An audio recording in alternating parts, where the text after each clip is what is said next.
aí, pessoal do Filodoxia, tudo tranquilo, tudo beleza? Eu sou Thiago de Barney e você está no Filodoxia para a crítica de O Homem Invisível. Simbora!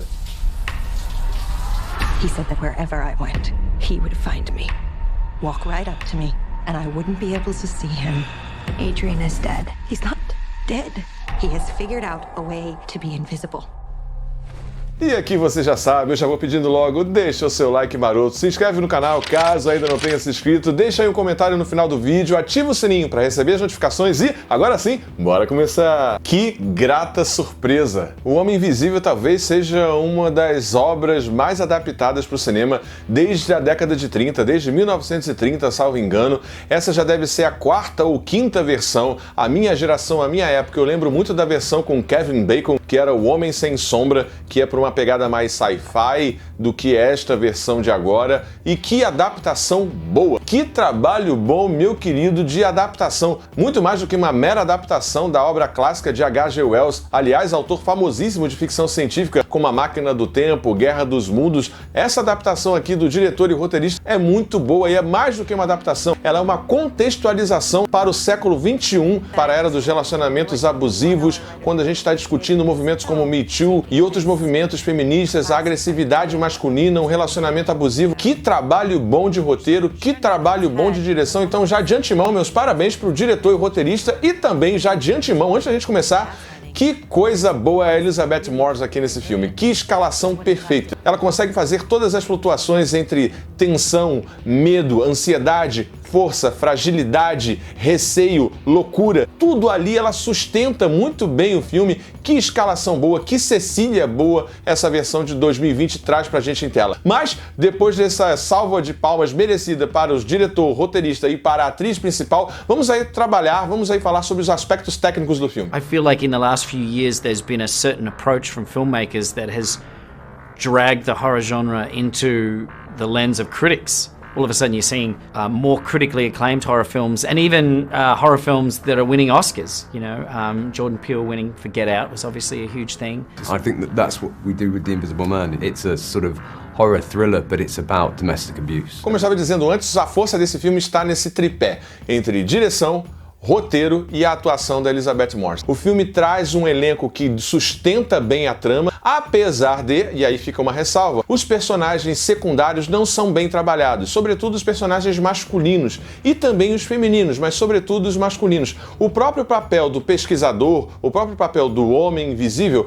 é pouco aprofundada. Sua relação parental, sem entrar no terreno de spoiler, também é pouco aprofundada. O guardião da Cecília, o personagem do policial, que tem uma família muito calorosa, ele com a filha que acolhe a Cecília depois que ela foge do seu marido, não dá muito bem para entender que tipo de relação foi construída ali, se ela já conhecia ou não esse amigo, se ele era ou não amigo da família. Então tem os personagens orbitais, os personagens secundários, eles são secundários demais. Mas, em contraponto, a viagem interna na mente da Cecília, que o roteiro permite e a atriz entrega muito bem, é sensacional. Lembra filmes como, por exemplo, Taxi Driver, A Ilha do Medo, esse horror, esse terror que vai mais para um horror, um thriller psicológico. Homem Invisível eu categorizaria ali num thriller psicológico com uma pitada de sci-fi. Aliás, vale lembrar aqui que dentro do gênero de ficção, os dois mais famosos para você tratar a psique humana e um contexto social de uma época são o terror e a ficção científica.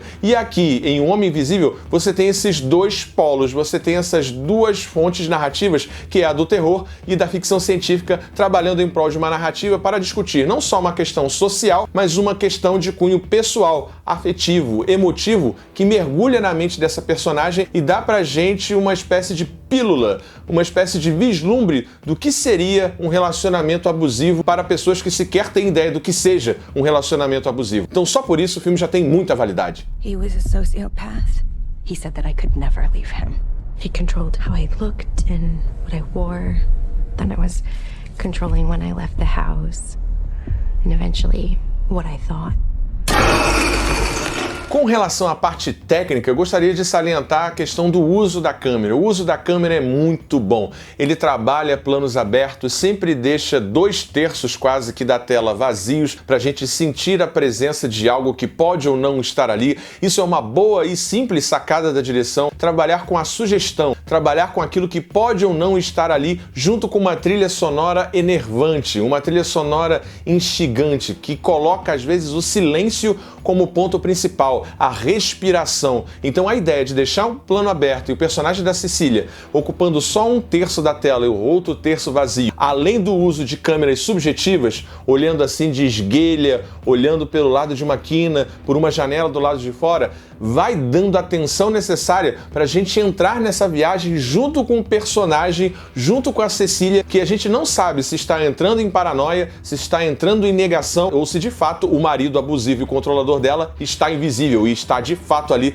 tentando influenciar a sua vida. A direção, junto com a fotografia e essa trilha enervante, compõe um ambiente que é muito crível, que faz com que a gente fique tenso o tempo inteiro junto com a personagem, mesmo sabendo da história clássica. Isso não é um demérito para a obra, ele consegue manipular na medida do possível bem, mesmo que nós saibamos a história principal do H.G. Wells que foi contada lá atrás. E aí, falando dessa adaptação da história clássica de H.G. Wells lá do século XIX, vamos para o Momento Filosófico.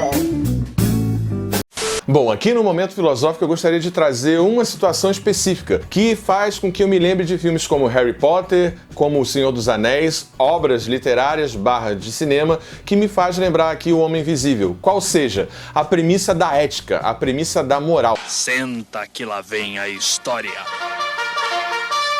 Quando fui me alistar no batalhão de triagem aqui no Rio de Janeiro, tinha uma frase muito boa que faz relembrar ou que faz contextualizar o que acontece um pouco com o personagem do doutor, com o personagem principal aqui da obra de H.G. Wells. O que você faria se você fosse invisível? Não sei. Então lá no batalhão de triagem tem uma frase mais ou menos assim: o verdadeiro caráter de um homem se mede pelo que ele faria se tivesse a certeza que jamais seria descoberto. Repetindo, o verdadeiro caráter de um homem se mede pelo que ele faria se tivesse a certeza que jamais seria descoberto. Mas, Thiago, o que isso tem a ver com filosofia? Nunca ouviu falar do mito do Anel de Giges? Não. Mito de Platão, rapaz. Está lá na República de Platão. O mito do Anel de Giges serve de inspiração para Tolkien escrever O Senhor dos Anéis. É a questão de você ter um anel, o anel do poder. E um dos poderes desse anel é o poder da invisibilidade. O que você faria com a invisibilidade? Que tipo de limite haveria para o poder, para a ética, para as ações do indivíduo com essa habilidade da invisibilidade? O Homem Invisível, obviamente, discute isso. Então, mais uma obra pop que se alimenta da rica filosofia platônica, no caso aqui, o mito do Anel de Giges, que em um dos aspectos trata dessa questão da ética, da moral e da invisibilidade e como o indivíduo lida com esse poder. Ainda na questão da análise do filme, faz uma lembrança aí a Freud também, com relação ao Breuer, que foi seu professor, e o próprio Freud, e o contexto da mulher como uma mulher histérica, a mulher que é desacreditada. A fala do homem é uma fala valiosa, ela é a louca, ela é a desacreditada. Então o filme trabalha um pouco isso, na medida em que ninguém acredita na Cecília, e ela tem que lutar para provar. Ela é quase que desqualificada de saída por ser mulher. Isso está presente no filme nesse debate. Qual é o lugar, qual é o pertencimento, qual é a validade que nós, enquanto sociedade, damos para a fala da mulher. Isso acontece hoje. Se eventualmente uma mulher for numa delegacia e for dizer ou denunciar algo, ela pode ser desacreditada logo de cara, talvez pela roupa que ela esteja usando, ou pela sua aparência física, ou só por ser mulher. Então não é um tema muito distante você ter a mulher como a louca, como a esquizofrênica, na figura desse homem que não está presente e ao mesmo tempo é um homem poderoso que exerce poder. Então, para esse momento de leitura filosófica do filme, tem a questão ética e moral do mito do Anel de Giges em Platão e também a questão da histeria e do lugar de fala da mulher que eventualmente é desqualificado logo de cara, ser a louca, ser a estranha, ser a esquisita. Mas voltando pro filme. Até que enfim! Para finalizar, eu gosto muito da estrutura do roteiro. Ele tem um prólogo, que é uma cena de abertura que depois a gente começa o tempo normal, digamos assim, do filme, e depois o filme faz questão, o roteiro faz questão de dar uma sobremesa, de dar certa vingança, se é que se pode dizer assim, para o personagem da Cecília lá num prólogo, lá num ato final. É um filme que não é sensacional, mas sim, é um filme muito bom, uma excelente contextualização, uma adaptação para os tempos de hoje desse clássico do século XIX, da contemporaneidade ao mito de uma forma muito significativa, muito pujante. Tem um trabalho excelente da Elizabeth Moss e entrega um filme que sim, é uma grata surpresa, que fica ali entre o thriller psicológico, entre a ação e a ficção científica e o horror. Bom, então por isso tudo, a minha nota para Homem Invisível 2020 é nota 9.